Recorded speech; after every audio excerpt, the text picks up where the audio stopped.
अखंड मंथन के सभी दर्शकों को नमस्कार। मैं हूं शेखर त्रिपाठी और आप देख रहे हैं हमारा YouTube चैनल अखंड मंथन। भविष्य दर्पण के आज के एपिसोड में आप सभी दर्शकों का हार्दिक स्वागत है, अभिनंदन है। आज हम आपके लिए लाए हैं ब्रिटेन के साइकिक एक्सपर्ट क्रेग हेमिल्टन की वो भविष्यवाणियां जो उन्होंने वर्ष 2023 के लिए की हैं। क्रेग का कहना है कि वर्ष 2023 में ऐसी कई घटनाएं होने जा रही हैं जिसके लिए वर्ष 2023 को सदैव याद किया जाएगा। उनका कहना है कि रूस यूक्रेन संकट अभी टला नहीं है और उसके और भी विनाशक होने और जनसंहारक होने के संकेत मिल रहे हैं। क्रेग के अनुसार यूक्रेन के वातावरण में कुछ काले धुएं जैसा बादल छा जाएगा जिससे वहां होने वाली फसलों को बहुत भारी पैमाने पर नुकसान पहुंचने वाला है। जैसा कि आप सभी जानते हैं कि यूक्रेन विश्व के गेहूं उत्पादक देशों में बहुत महत्वपूर्ण स्थान रखता है और संसार के कई देशों को यूक्रेन से ही गेहूं की सप्लाई होती है। यदि यूक्रेन में गेहूं की पैदावार पर संकट छाया तो पूरे संसार में भूखमरी छा जाएगी, जो कि किसी महामारी से भी बड़ी मुसीबत बन सकती है, क्योंकि जब खाने को अनाज ही नहीं होगा तो मनुष्य जीवित कैसे रहेगा। इसीलिए क्रेग ने फूड स्टॉक रखने की सलाह दी है ताकि यदि भूखमरी आए तो स्वयं को जीवित रखा जा सके। ऐसे में ज्वार बाजरा ही ऐसी फसलें हैं जिन्हें हम मोटा अनाज कहते हैं। यदि आप ज्वार बाजरा का सेवन करते हैं तो लंबे समय तक पूरे पोषण के साथ जीवित रह सकते हैं। अतः अपने पास कम से कम 6 माह के अनाज का स्टॉक रखें ताकि भूखमरी की स्थिति में परिवार को जीवित रखा जा सके। इसके अलावा क्रेग ने ब्रिटेन में ही फ्लू को एक बहुत बड़ी महामारी के तौर पर भी देखा है। उनके अनुसार एक ऐसा फ्लू आएगा जो कि बहुत से लोगों के प्राण ले लेगा। उनके अनुसार ब्रिटेन में फैलने वाला फ्लू साधारण फ्लू की तरह नहीं होगा, बल्कि इस फ्लू के कारण लाखों लोगों के प्राण जा सकते हैं। क्रेग का यह भी कहना है कि अनाज का स्टॉक रखना इसलिए भी आवश्यक होगा क्योंकि यदि तीसरा विश्व युद्ध होता है तब भी सारे संसार के देशों में भोजन का संकट खड़ा हो जाएगा। उन्होंने ये भी चेतावनी दी है कि चीन तीसरा विश्व युद्ध आरंभ होने से पहले ही संसार के अनाज उत्पादक देशों से अनाज खरीदना आरंभ कर देगा और इस कारण से भी 2023 में अनाज की कमी हो सकती है, क्योंकि चीन पूरी रणनीति बनाकर ही तीसरे विश्व युद्ध में कूदेगा। अतः उसकी पहली रणनीति ये होगी कि वो संसार के सभी अनाज उत्पादक देशों से अनाज खरीदकर उसका भंडारण कर ले। वैसे भी एक लंबी लड़ाई तभी लड़ी जा सकती है जबकि सैनिकों को भोजन की सप्लाई अबाधित रूप से की जा सके। बिना भोजन के सैनिक जीवित नहीं रह पाएगा और बिना सैनिकों के हथियार भी चलाए नहीं जा सकते। अतः चीन 2023 में पूरी रणनीति के अंतर्गत सबसे पहले संसार के कई देशों के अनाज के भंडार खाली कर देगा। विश्व के अन्य देश अपनी आर्थिक स्थिति अच्छी करने के लिए चीन को अनाज बेचना भी आरंभ कर देंगे। आरंभ में ऐसा भी नहीं लगेगा कि विश्व युद्ध जैसी स्थिति आने जा रही है। सब कुछ आपको सामान्य सा दिखेगा, किंतु जब चीन अपने पास अनाज का सुरक्षित भंडारण कर लेगा तब वह विश्व युद्ध का बिगुल बजाएगा। अतः भारत समेत सभी देशों से हम ये अपील करते हैं कि चीन को अनाज की सप्लाई बिल्कुल भी ना करें, क्योंकि हथियार से पहले चीन अनाज की कमी को हथियार के रूप में प्रयोग करने जा रहा है। चीन चाहे कितना भी धन क्यों ना दे दे, उसे अनाज यानी किसी भी तरह का अनाज ना बेचे। क्रेग का यह भी कहना है कि सारे संसार में 2020 से जो आर्थिक मंदी चल रही है वह 2023 में और भी भयानक रूप ले लेगी और अनाज से लेकर सारी उपभोक्ता वस्तुओं के दाम बढ़ जाएंगे। घर मकान खरीदना काफी मुश्किल हो जाएगा क्योंकि बिल्डिंग मटेरियल की कीमत काफी बढ़ने लगेगी। क्रेग के अनुसार संसार के कई देशों में छोटी छोटी बातों को लेकर संघर्ष बढ़ेगा जिसका केंद्र रूस और यूक्रेन युद्ध ही रहेगा। क्रेग के अनुसार वर्ष 2023 में यूक्रेन युद्ध लंबा खिंचने के कारण रूस के राष्ट्रपति व्लादिमीर पुतिन अपने हाथ से सत्ता गंवा सकते हैं या फिर उन्हें इस पद से हटाया जा सकता है। आपको बता दें कि क्रेग ने 2021 में ही रूस यूक्रेन युद्ध होने की भविष्यवाणी कर दी थी और तब उन्होंने कहा था कि यही युद्ध संसार के लिए एक बहुत बड़ा टर्निंग पॉइंट बनने वाला है। क्रेग पुतिन के लिए यहां तक कह रहे हैं कि किसी गंभीर मानसिक या शारीरिक बीमारी के कारण व्लादिमीर पुतिन की मृत्यु भी हो सकती है।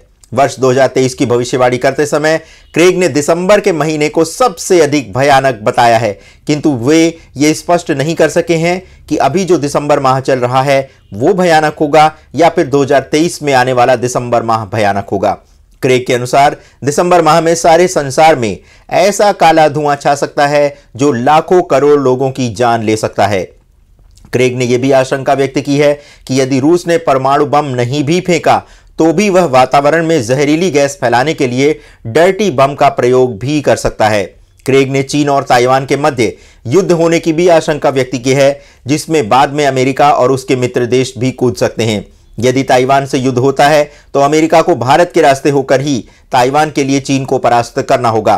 क्रेग के अनुसार चीन ताइवान से सीधा युद्ध ना भी लड़े, किंतु उसकी समुद्री सीमा के आसपास ब्लॉकेज लगाकर उसका रास्ता बंद कर सकता है। भारत समेत चीन के सभी पड़ोसी देशों का विवाद चीन के दक्षिण सागर में अवैध कब्जे को लेकर पहले से ही रहा है। यदि चीन ताइवान के समुद्री रास्ते में किसी भी प्रकार का ब्लॉकेज उत्पन्न करता है तो यह स्थिति सीधे सीधे भारत के सामने एक बड़ा संकट खड़ा कर सकती है।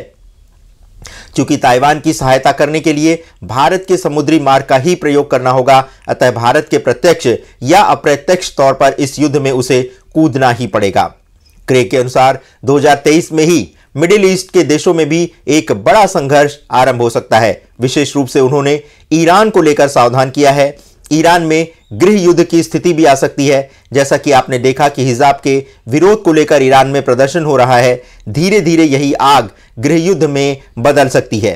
क्रेग के अनुसार फिर अचानक से इजराइल इस युद्ध में कूद पड़ेगा और वह ईरान के परमाणु हथियार रखे जाने वाले स्थान पर या तो कब्जा जमा लेगा या फिर वहां आक्रमण कर उसे नष्ट कर देगा।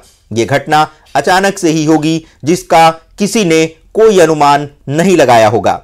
यदि इजराइल ऐसा करता है तो पूरा संसार परमाणु बम ब्लास्ट की घटना से पीड़ित हो सकता है, यानी कि अचानक से परमाणु बम ब्लास्ट होने की घटनाएं संसार के देशों में तीव्र हो सकती हैं। और जैसा कि हम आपको सावधान करते ही आ रहे हैं कि आने वाला समय अत्यंत प्रलयंकारी हो सकता है, तो आप कहते हैं कि हम डराने वाली बात करते हैं। ऐसी ही आशंका हमने तब 2019 के नवंबर में व्यक्त की थी और उसी के बाद कोरोना जैसी महामारी संसार में फैलती गई और भारत तक आ पहुंची थी। क्रेग ने अमेरिका और यूरोप के देशों में दक्षिण अफ्रीकी देशों से एक बड़ी घुसपैठ होने की भी आशंका व्यक्त की है। ये एक ऐसी घुसपैठ होगी जिसे यूरोप और अमेरिका रोक नहीं पाएंगे, और जब वे इसे रोकने का प्रयास करेंगे तो यही प्रयास बहुत बड़े नरसंहार का प्रतीक बन जाएगा। ये घुसपैठ रात्रि के समय अचानक आरंभ होगा और दिन आते आते ये संसार का सबसे बड़ा समाचार बन जाएगा। ये घटना युद्ध से भी अधिक भयानक होगी, क्योंकि इतनी बड़ी मात्रा में होने वाली घुसपैठ को रोकने हेतु अमेरिका और यूरोप को जनसंहारक हथियारों का प्रयोग करना पड़ेगा। क्रेग ने 2023 में ही कुछ बड़ी खगोलीय घटनाओं के घटने की भी आशंका व्यक्त की है। उनके अनुसार पहले सौर मंडल में घटने वाली इस घटना में सबसे बड़ा और बुरा प्रभाव पृथ्वी पर ही पड़ेगा। क्रेग के अनुसार कोई बड़ा उल्का पिंड पृथ्वी से टकरा सकता है, जिससे एक बड़ी जनसंख्या के जान जाने की भी आशंका है। यह घटना ठीक उसी प्रकार की हो सकती है जैसी घटना डायनासोर के अंत के समय हुई थी। इसके अलावा क्रेग ने सौर तूफान आने की भी आशंका व्यक्त की है। वो कहते हैं कि यह सौर तूफान इतना बड़ा होगा कि इंटरनेट से जुड़ी हर सेवा बंद हो जाएगी। देखते ही देखते संसार की सारी व्यवस्था ठप हो जाएगी, क्योंकि यह सौर तूफान अंतरिक्ष में तैनात सारे सैटेलाइट को नष्ट कर देगा। क्रेग के अनुसार संसार के कई देशों समेत अमेरिका और ब्राजील में बड़े पैमाने पर लोग सड़कों पर प्रदर्शन करने के लिए उतर जाएंगे, जिसे संभालना अत्यंत चुनौती भरा कार्य होगा। यह प्रदर्शन कोई साधारण प्रदर्शन नहीं होगा, बल्कि लोग अपनी बात मनवाने के लिए जीने मरने तक सड़कों पर ही संघर्ष करने लगेंगे। ये विरोध प्रदर्शन समाज के जाति, धर्म और आर्थिक बंटवारे जैसी नीतियों को लेकर के होगा। अमीर गरीब का संघर्ष भी बढ़ेगा, जिसमें गरीब अमीर को सिंहासन से उतारकर ही दम लेंगे। क्रेग के अनुसार वर्ष 2023 और वर्ष 2024 इतने प्रलयंकारी होंगे जितने कि अभी तक के वर्षों में कभी नहीं हुआ।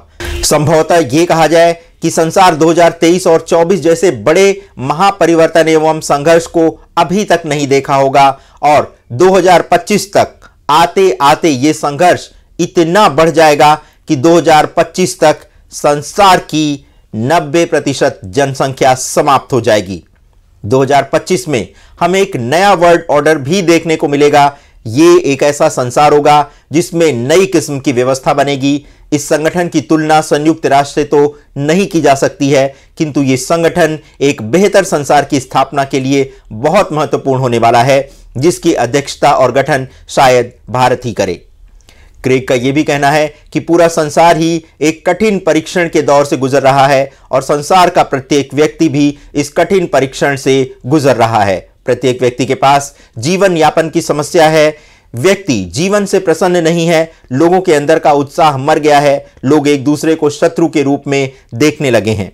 खून के रिश्ते पानी की तरह बहने लगे हैं। एक प्रकार से देखा जाए तो इसी आत्म परीक्षण के बाद संसार का प्रत्येक व्यक्ति अनंत आनंदित जीवन की ओर आगे बढ़ने लगेगा और एक ऐसे विश्व का निर्माण करेगा जिसका आधार राम राज्य की संकल्पना होगा। जैसे राम राज्य में किसी को किसी भी प्रकार का दुख नहीं था, ठीक वैसा ही संसार अब आपके सामने आने वाला है, किंतु एक बहुत बड़े जनसंहार का मूल्य चुकाने के बाद। तो दर्शकों, आपको हमारा ये प्रयास कैसा लगा? आप अपनी राय हमारे व्हाट्सएप नंबर 7905414965 पर दे सकते हैं। इसके अतिरिक्त आप हमारे व्हाट्सएप नंबर 7905414965 पर भी अपने संदेश प्रेषित कर सकते हैं। दर्शकों, हमारा प्रयास रहता है कि समय से पूर्व समय की जानकारी आप तक पहुंचाएं और आपको सावधान करें आने वाली घटनाओं के प्रति। दर्शकों, हम एक बार पुनः आपसे अनुरोध करना चाहेंगे कि चैनल पर प्रसारित किसी भी भविष्यवाणी का उद्देश्य आपको भयभीत करना नहीं, अपितु आपको सावधान करना है ताकि आप अपने परिवार की और अपने समाज और देश की सुरक्षा स्वयं कर सकें। धन्यवाद, आपने इतना बहुमूल्य समय हमें प्रदान किया। बहुत शीघ्र ही आपको चैनल पर नए कार्यक्रम नए विषयों के साथ प्रस्तुत होते देखने को मिल जाएंगे। धन्यवाद दर्शकों, अपना इतना बहुमूल्य समय हमें प्रदान करने के लिए। नमस्कार।